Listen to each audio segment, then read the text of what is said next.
Welcome to day 7 of our daily Bible reading session. Today we would be reading Genesis chapters 20 through 22. Genesis chapter 20. And Abraham journeyed from there to the south, and dwelt between Kadesh and Shur, and stayed in Gerar. Now Abraham said of Sarah his wife, "She is my sister." And Abimelech, king of Gerar, sent and took Sarah. But God came to Abimelech in a dream by night, and said to him, "Indeed, you are a dead man because of the woman whom you have taken, for she is a man's wife." But Abimelech had not come near her, and he said, "Lord, will you slay a righteous nation also? Did he not say to me, 'She is my sister'? And she, even she herself said, 'He is my brother.' In the integrity of my heart and innocence of my hands, I have done this." And God said to him in a dream, "Yes, I know that you did this in the integrity of your heart, for I also withheld you from sinning against me. Therefore I did not let you touch her. Now therefore restore the man's wife, for he is a prophet, and he will pray for you, and you shall live. But if you do not restore her, know that you shall surely die, you and all who are yours." So Abimelech rose early in the morning, called all his servants, and told all these things in their hearing. And the men were very much afraid. And Abimelech called Abraham and said to him, "What have you done to us? How have I offended you, that you have brought on me and on my kingdom a great sin? You have done deeds to me that ought not to be done." Then Abimelech said to Abraham, "What did you have in view, that you have done this thing?" And Abraham said, "Because I thought surely the fear of God is not in this place, and they will kill me on account of my wife. But indeed she is truly my sister. She is the daughter of my father, but not the daughter of my mother, and she became my wife. And it came to pass, when God caused me to wander from my father's house, that I said to her, 'This is your kindness that you should do for me. In every place, wherever we go, say of me, he is my brother.'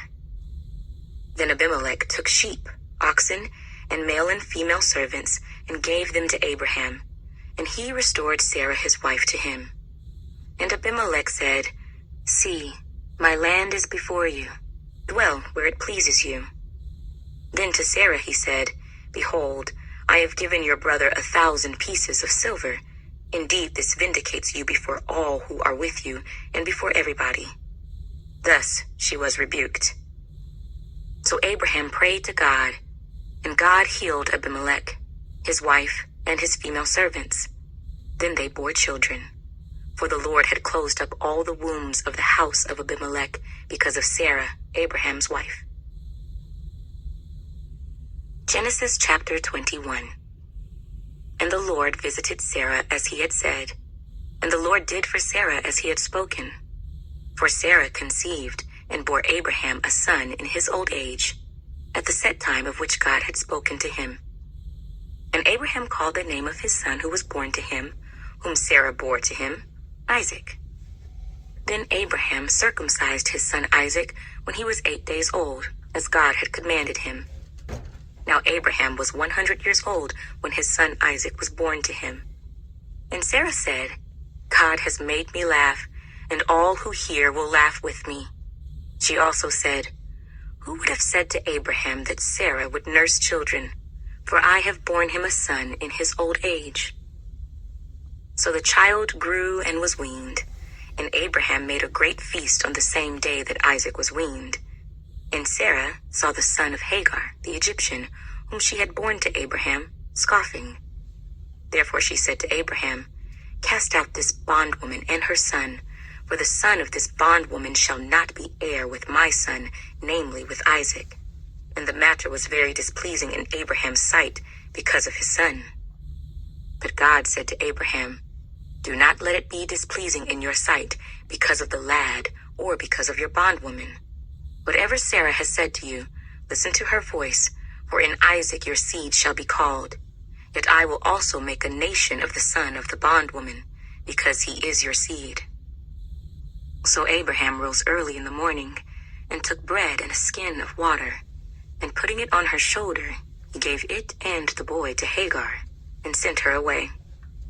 Then she departed and wandered in the wilderness of Beersheba, and the water in the skin was used up, and she placed the boy under one of the shrubs.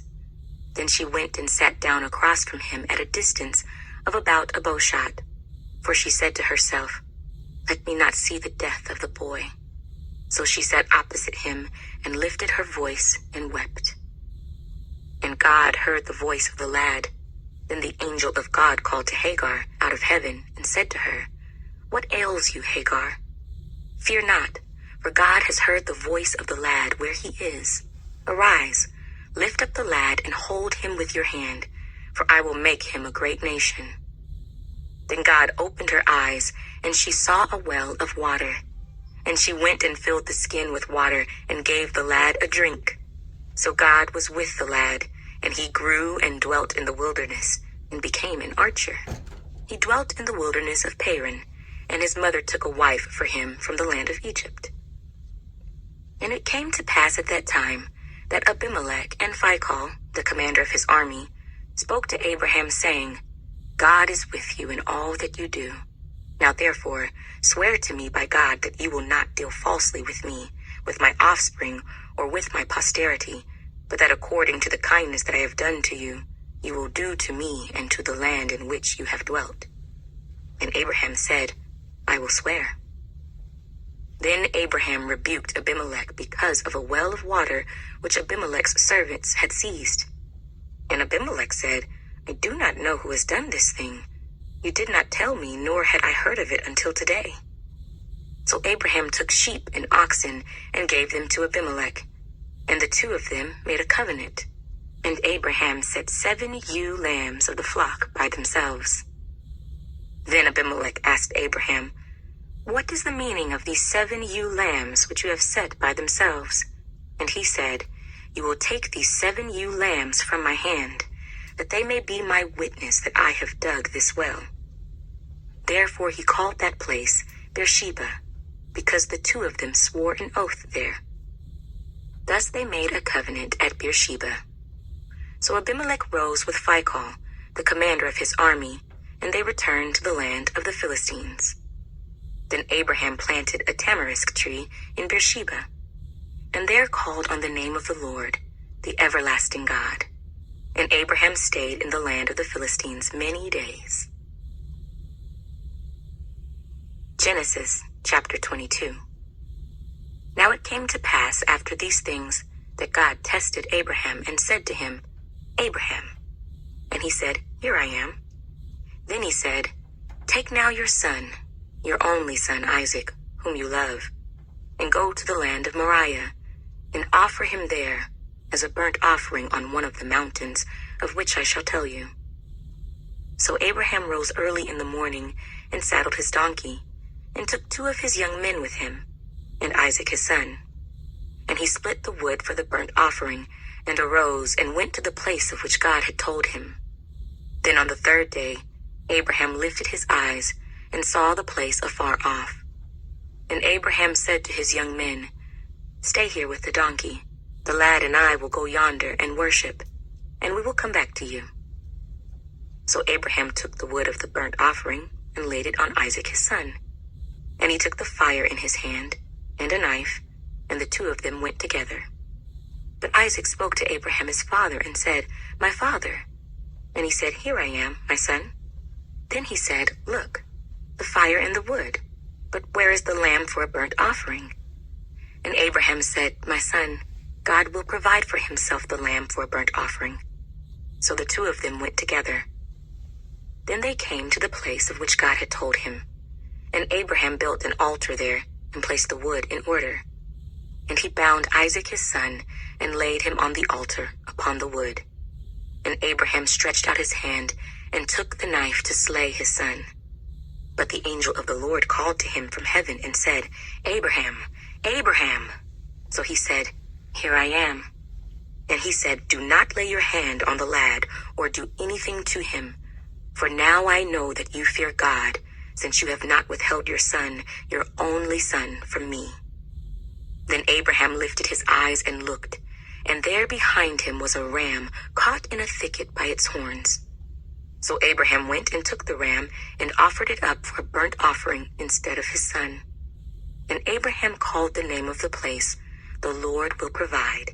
As it is said to this day, "In the mount of the Lord it shall be provided." Then the angel of the Lord called to Abraham a second time out of heaven and said, "By myself I have sworn, says the Lord, because you have done this thing and have not withheld your son, your only son. Blessing I will bless you, and multiplying I will multiply your descendants as the stars of the heaven and as the sand which is on the seashore. And your descendants shall possess the gate of their enemies. In your seed all the nations of the earth shall be blessed, because you have obeyed my voice." So Abraham returned to his young men, and they rose and went together to Beersheba, and Abraham dwelt at Beersheba. Now it came to pass after these things that it was told Abraham, saying, "Indeed, Milcah also has borne children to your brother Nahor, Huz his firstborn, Buz his brother, Kemuel the father of Aram, Chesed, Hazo, Pildash, Jidlaph, and Bethuel. And Bethuel begot Rebekah.